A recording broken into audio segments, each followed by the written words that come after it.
Dan pemirsa, saatnya kita akan bergabung bersama dengan rekan Jessica Wulandari untuk pemantau langsung dari Bandara Igusti Ngurah Rai Bali. Jessica, selamat pagi. Bisa Anda gambarkan dari pantauan Anda hingga saat ini siapa kepala negara ataupun perwakilan organisasi yang sudah hadir di pantauan Anda? Ya, Marvin dan pemirsa, memang 17 kepala negara ini dijadwalkan hadir dalam KTT G20 yang akan berlangsung pada tanggal 15 dan juga 16 November 2022. Untuk saat ini yang hadir tidak hanya kepala negara saja, berdasarkan pantauan kami, ini sudah ada juga ketua organisasi dunia yang datang pada KTT G20. Yang pertama, berdasarkan pantauan kami, ini pada hari Minggu, hari Sabtu tanggal 12 November 2022, yang pertama kali datang sebagai delegasi adalah Presiden Asian Development Bank, ini Masatsugu Asakawa yang menjadi delegasi pertama. Kemudian dilanjutkan pada hari Minggu kemarin, ini ada beberapa kepala negara dan juga ketua organisasi yang sudah datang di Bali dan juga nanti akan hadir pada KTT G20 pada esok hari dan juga tanggal 16 November. Yang pertama, berdasarkan pantauan kami, ini ada Klaus Schwab, ini selaku eksekutif dari Chairman the World Economic Forum.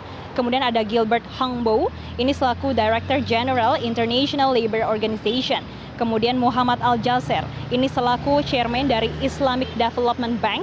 Dan ada Presiden Korea Selatan sudah tiba di Bali pada tadi malam, Yoon Suk Yeol, yang disambut oleh Menteri Dalam Negeri Tito Karnavian. Kemudian untuk kepala negara lainnya yang sudah hadir yaitu adanya Perdana Menteri Jepang, ini Fumio Kishida, yang sudah tiba di Indonesia pada hari Minggu malam dan langsung disambut oleh Gubernur Bali Iwayan Koster dan juga beberapa pejabat Indonesia. Selanjutnya ada Menteri Luar Negeri yang juga sudah tiba, yaitu Menteri Luar Negeri Meksiko Marcelo Ebrard Casaubon. Kemudian ada Presiden dari Komisi Eropa Ursula von der Leyen dan juga suaminya. Dan beserta juga yang kami pantau tadi malam ada Presiden Amerika Serikat Joe Biden yang sudah sampai dan tiba di Bali. Ini tepatnya pada pukul 21:46 waktu Indonesia bagian tengah. Yang mana Presiden Joe Biden ini menggunakan pesawat kepresidenan atau yang biasa kita kenal dengan Air Force. Kemudian berdasarkan pantauan kami, Joe Biden tadi malam ini keluar dari tempat VVIP di Bandara Ngurah Rai ini sekitar pukul 22:14 waktu Indonesia bagian tengah, Marvin. Yang mana kemudian Presiden Amerika Serikat Joe Biden ini langsung bersama rombongannya menuju ke penginapan yang mana ini dikawal dengan sangat ketat dan terutama ini juga mereka meminta adanya Secret Service yang tentunya Secret Service dari pengawalan Presiden Amerika Serikat ini sudah sesuai dengan peraturan pemerintah Indonesia. Tidak hanya itu saja, Marvin, di satu sisi kami juga memantau sejauh ini yang sudah tiba di Indonesia, ini ada Menteri Luar Negeri Rusia, Sergei Lavrov, yang menjadi perwakilan dari Presiden Rusia Vladimir Putin yang menyatakan tidak hadir pada KTT G20 karena ada keperluan domestik. Kemudian Marvin, kami juga melihat sebetulnya tadi malam Presiden Joko Widodo sudah tiba di Bali, ini tepatnya pada pukul 19:19 waktu Indonesia bagian tengah. Namun Presiden Joko Widodo ini tadi malam hadir untuk menerima penghargaan Global Citizen Award dari Atlantic Council. Ini maksud kami dalam acara Global Food Security Forum ini yang diadakan di Nusa Dua Bali. Dan tak lama kemudian ini Presiden Joko Widodo kembali meninggalkan Bali dan saat ini sedang di Solo ini untuk meresmikan Masjid Sheikh Al Zayed di Solo, Jawa Tengah ini bersama dengan Presiden Uni Emirat Arab yaitu Muhammad bin Zayed Al Nahyan. Dan tentunya saat ini kita akan terus menunggu siapa saja yang akan hadir baik itu dari Presiden Joko Widodo dan juga beberapa kepala negara yang akan hadir pada hari ini yang mana dijadwalkan ada 29 kepala negara dan juga gabungan dengan delegasi lainnya yaitu dari ketua forum ketua organisasi internasional yang mana diantaranya yaitu yang pertama ada Presiden Tiongkok itu Xi Jinping dan juga ibu negaranya, kemudian ada Presiden Uni Emirat Arab Sheikh Mohammed bin Zayed Al Nahyan, kemudian ada Presiden Turki Recep Tayyip Erdogan dan juga Perdana Menteri Australia Anthony Albanese dan juga Presiden Prancis yaitu Emmanuel Macron. Dan Marvin, memang KTT G20 ini merupakan forum, merupakan tempat ini untuk negara anggota G20, bahkan di luar anggota G20 dan juga beberapa organisasi internasional. Ini untuk membicarakan bagaimana perekonomian dan juga pengembangan untuk kedepannya secara global, karena melihat saat ini kondisi secara global cukup memprihatinkan, baik karena ada pasca pandemi COVID-19 dan juga ada tensi geopolitik antara Rusia dan juga Ukraina. Marvin. Iya, Jessica, apakah sudah ada informasi terkini terkait dengan pertemuan perdana antara Joe Biden dan Xi Jinping?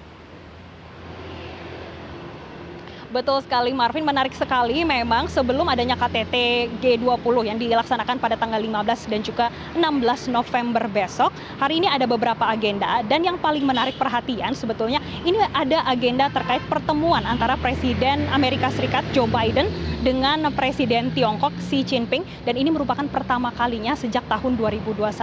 Ada sejumlah hal yang akan dibahas dalam pertemuan ini. Yang pertama terkait kekhawatiran Amerika Serikat ini terhadap Taiwan. Kemudian yang kedua ini terkait dengan perang Rusia dan juga Ukraina serta ambisi nuklir di Korea Utara.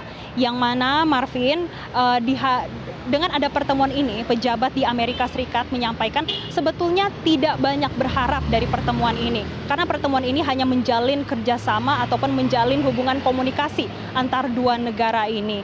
Dan tujuan ini juga kita akan lihat bersama bagaimana nanti update-nya, apakah ada kesepakatan tersendiri atau memang seperti yang disampaikan oleh pejabat dari Gedung Putih, yaitu tidak mengharapkan adanya kesepakatan, hanya sebuah pertemuan untuk komunikasi saja.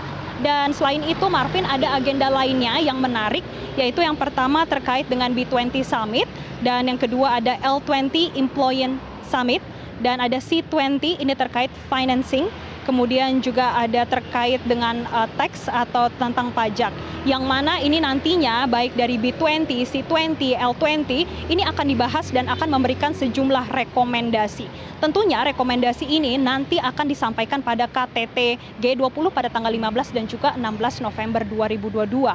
Nantinya rekomendasi ini akan menjadi gambaran bagi para pimpinan negara untuk membuat regulasi. Karena Marvin, kalau kita melihat saat ini kondisi KTT G20 ini dinilai cukup memprihatinkan saat penyelenggaraannya, dan ini cukup sulit karena melihat kondisi adanya tadi tensi antara Ukraina dan juga Rusia yang ini menyebabkan berbagai gejolak politik dan juga gejolak perekonomian di dunia. Kemudian di satu sisi adanya ancaman krisis iklim yang tentunya akan berdampak pada krisis pangan, dan di satu sisi ini juga melihat bagaimana kondisi secara global, baik itu ekonomi dan juga secara politik, terutama ini terkait dengan adanya pasca pandemi COVID-19.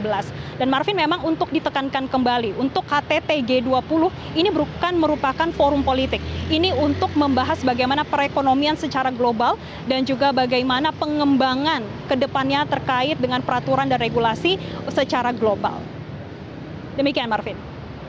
Terima kasih Jessica Wulandari. Kita kembali mengingat bahwa komitmen utama dalam KTT tersebut dan bagaimana komitmen akan dibentuk dalam forum 15 dan 16 mendatang. Terima kasih Jessica Wulandari untuk informasi Anda.